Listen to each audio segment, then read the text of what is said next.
हम बताएंगे पूर्णांक संख्या के बारे में। नंबर 8वां पूर्णांक संख्या, जिसका इंग्लिश होता है इंटेजर्स।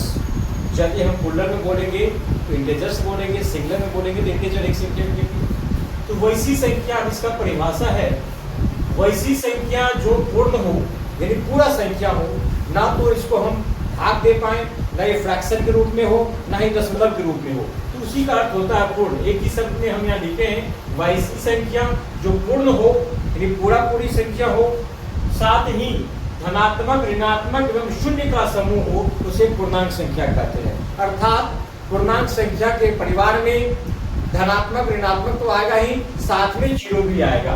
वैसे जीरो को हम कहते हैं मूल संख्या। जीरो को क्या कहते हैं? मूल संख्या।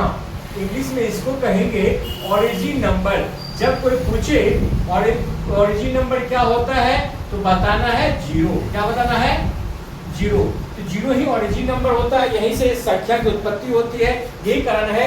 और ये चीफ ऑफ द नंबर भी कह सकते हैं इसको। चीफ ऑफ द नंबर अर्थात संख्याओं का मुखिया। ये हो गया जीरो। जीरो के दाईं तरफ जाएंगे तो धनात्मक होगा, पॉजिटिव आएगा, और जीरो के बाईं तरफ आएगा नेगेटिव आएगा, यानी धनात्मक और ऋणात्मक। और इस प्रकार हम लिखते हैं पूर्णांक के दो प्रकार होते हैं, पहला धनात्मक, दूसरा ऋणात्मक। धनात्मक का इंग्लिश पॉजिटिव, जिसको हम शॉर्टकट में प्लस और भी से भी सूचित कर सकते हैं। ऋणात्मक का नेगेटिव, जिसको हम माइनस देकर के वी, यानी नेगेटिव का लास्ट वाला वर्ड वी लगा के, तो नेगेटिव शॉर्टकट में ऐसे लिख सकते हैं। इसे जेड से सूचित किया जाता है।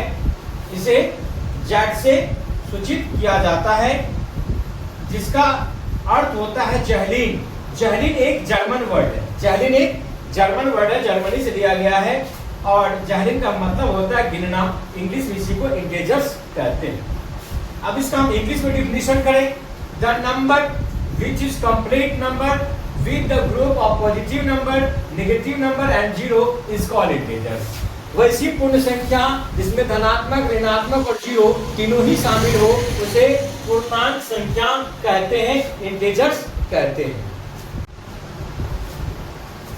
अब हम चलेंगे नंबर 9 में, परमेय संख्या, जिसको इंग्लिश में कहते हैं रैशनल नंबर। परमेय संख्या जिसको p बाई q के रूप में लिख सके, यानी भिन्न के रूप में लिख सके, जहां q बराबर नॉट जीरो हो, जहां उसका हर कहने का मतलब p हो गया अंश, q हो गया हर, लेकिन हर जीरो के रूप में नहीं हो, वैसी संख्या परमेय संख्या कहलाता है। The number which is in form of p by q where q equal to not zero is called rational numbers. इसको इंग्लिश में ऐसे कहेंगे।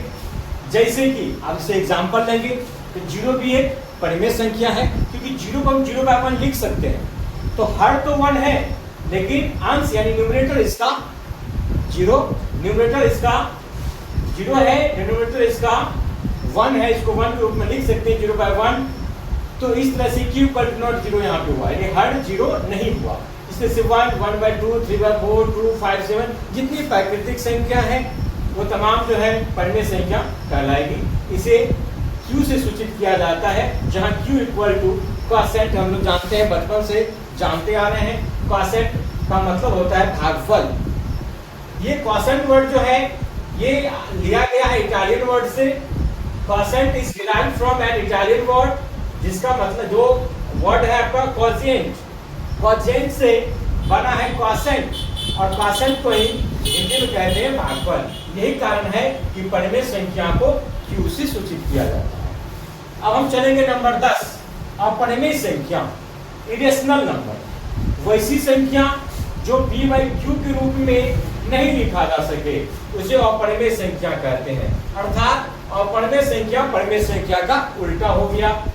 इसको इंग्लिश में कहेंगे the number which can't be expressed in the form of p by q is called irrational number.